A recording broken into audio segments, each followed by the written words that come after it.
کہاں سے لاؤ گے ایسی ہستی، کہاں سے لاؤ گے ایسا نبی؟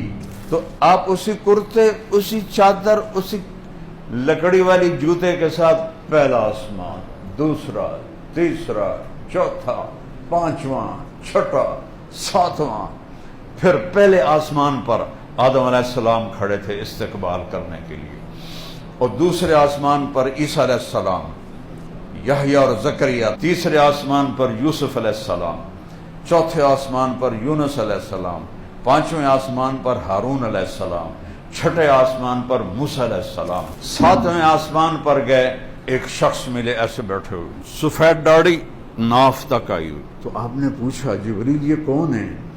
کہ یہ آپ کے دادا ابراہیم ہیں۔ ہمارے نبی چل کے گئے، کیا سبق دیا؟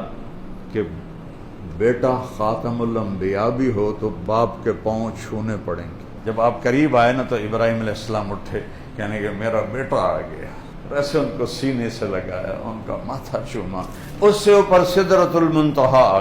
جبریل خود بولے یا رسول اللہ میرا پاسپورٹ ویزا اتنے ختم ہو گیا، آپ جانے آپ کا رب جانے۔ تو عرش کے در کھلے اور میرے نبی کا پاؤں پڑا، اور میرے رب نے پردے ہٹا کر کہا السلام علیک ایھا النبی ورحمۃ اللہ وبرکاتہ۔